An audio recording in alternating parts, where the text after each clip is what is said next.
আজকে তৈরি করব দারুণ একটা টেস্টি রেসিপি মৌরলা মাছের বাটি চচ্চড়ি। তবে বাটি কিংবা টিফিন বাক্সে না, কড়াইতে রান্না করব। তার জন্য একটা পাত্রে নিয়ে নিচ্ছি হলুদ সরষে, একটা বড় চামচের 1 চামচ নিয়েছি, আর ওই চামচেরই হাফ চামচ দিয়ে নিচ্ছি কালো সরষে। এটাকে একটু ভিজিয়ে রাখবো যাতে নরম হয়ে গেলে বাটতে সুবিধা হয়। আর এটাকে ভিজিয়ে সাইডে রেখে দেবো। যদি মিক্সিতে বাটতে চান তাহলে শুকনো অবস্থায় একটু গুঁড়িয়ে নেবেন, তারপর অল্প একটু জল দিয়ে এটাকে পেস্ট বানিয়ে নিতে পারেন। তো এটাকে সাইডে রাখার পর আমি 200 গ্রামের মতো মৌরলা মাছকে ধুয়ে পরিষ্কার করে নিয়েছি। এতে সামান্য একটু নুন আর সামান্য একটু হলুদ দিয়ে মাখিয়ে নিতে হবে মাছের গায়ে। খুব ভালোভাবে মাখিয়ে নিতে হবে। মাখিয়ে নেওয়ার পর বাকি যে মশলা বা উপকরণগুলো আছে সেইগুলো রেডি করব। তো আপনারা চাইলে এটা টিফিন বাক্সে কিংবা বাটিতে রান্নাটা করে নিতে পারেন। আমি কিন্তু আজকে কড়াতে করছি। নুন হলুদটা মাখানো হয়ে গেছে, এটাকে সাইডে রেখে দিয়ে যেই কড়াতে আমি রান্না করব সেই কড়াটা নিয়ে নেব। তো কড়াটা নিয়ে নেওয়ার পর এতে দিয়ে দিয়েছি একটা আলুকে সরু সরু করে কুচিয়ে, আর দিয়ে দেবো 2টো পেঁয়াজকে, এটাও মিহি করে কুচিয়ে দিয়েছি। আলু পেঁয়াজ একটু সরু করে কুচোতে হবে। আর দিলাম একটা টমেটো কুচি, একদম ছোট ছোট করে কুচিয়ে দিয়েছি। আর এতে দিয়ে দেবো সামান্য একটু নুন, যেহেতু মাছে নুন আছে নুনটা বুঝে দিতে হবে। আর অল্প একটু হলুদ, হলুদটাও কিন্তু মাছে দেওয়া আছে তার জন্য হলুদটাও অল্প একটু দিতে হবে। আর লাল লঙ্কার গুঁড়ো দিয়েছি অল্প, যেহেতু কাঁচা লঙ্কা দিচ্ছি। আর 4টের মতো কাঁচা লঙ্কা দিলাম চিড়ে। আর 3 চামচ সরষের তেল দিয়ে দিলাম। তেলটা একটু বেশিই লাগবে যেহেতু আলু আর মাছ কাঁচা। আর বড় চামচে 3 চামচ সরষের তেল দিয়েছি। সব কিছু মিশিয়ে নিচ্ছি।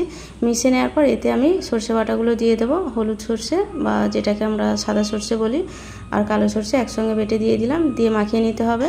আর হলুদ সরষের থেকে কালো সরষের পরিমাণটা কম নিয়েছি, কারণ কালো সরষের পরিমাণ বেশি হয়ে গেলে তরকারিটা তেতো টাইপের লাগতে পারে। আর বাটাটা হয়ে গেলে একটু নুন মাখিয়ে রাখলে এই সরষেগুলো মানে তেতকুটে টাইপের স্বাদটা আসে না। তো এরপর আমি মাছটা দিয়ে দিলাম। মাছটা দিয়ে দেওয়ার পর আলতো হাতে আলুর সঙ্গে মাখিয়ে নেব। আর আলুটা একটু সরু করেই কাটতে হবে, কারণ মাছ সেদ্ধ হতে খুব বেশি সময় লাগে না। আলু যদি খুব মোটা করে কাটা হয় দেখা যাবে আলু সেদ্ধ হয়নি আর মাছ সেদ্ধ হয়ে গেছে, তখন কিন্তু বেশি ফোটাতে গেলে মাছটা অনেক বেশি নরম হয়ে যাবে। এরপর যে বাটিটায় আমি পেস্টটা বেটেছিলাম ওই বাটিটা ধুয়ে 2 বাটির মতো জল দিয়ে দিলাম।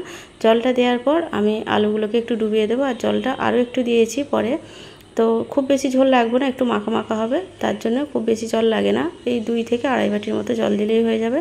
এরপর গ্যাসের উপরে বসিয়ে গ্যাসের হিটটা হাই করে দিয়ে 1 মিনিটের মতো এরকম ফুটতে দেবো।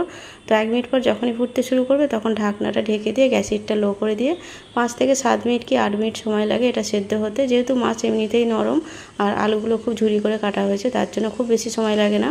তো 8 মিনিট পর ঢাকনাটা খুলে ধনেপাতা কুচি দিয়ে দিলাম। আর নুনটা চেক করেছি, নুনটা ঠিকঠাকই আছে। ধনেপাতাগুলো একটু ঝোলের মধ্যে ডুবিয়ে দিচ্ছি। আর রান্নাটা যেহেতু একটু মাখা মাখা টাইপের হবে তার জন্য খুব বেশি সময় ধরে আর রান্না করব না। গ্যাস হিটটা একটু বাড়িয়ে দিয়ে ঝোলটাকে একটু কমিয়ে নিতে হবে। ততক্ষণে কিন্তু ধনেপাতাগুলো খুব ভালোভাবে ঝোলের সঙ্গে মজে যাবে। তো গ্যাস হিটটা বাড়িয়ে দিয়েছি। একটু মাখা মাখা টাইপের হয়ে গেলে গ্যাস হিটটা অফ করে দেবো। অফ করে দিয়ে স্ট্যান্ডিং টাইপে 5 থেকে 7 মিনিটের মতো এইভাবে রেখে দেবো। এইভাবে রাখার পর সব কিছু খুব ভালোভাবে মজে গেলে এটাকে সার্ভ করার জন্য রেডি করব। তো দেখুন 5 থেকে 7 মিনিট পর স্ট্যান্ডিং টাইমে রেখেছিলাম, এরকম একটু মাখা মাখা টাইপের হয়ে গেছে। ঝোলটা একটু বেশি রাখতে চাইলে তাহলে ঝোলটা থাকা অবস্থায় বা গ্যাস হিটটা না বাড়িয়ে নামিয়ে নিতে পারেন।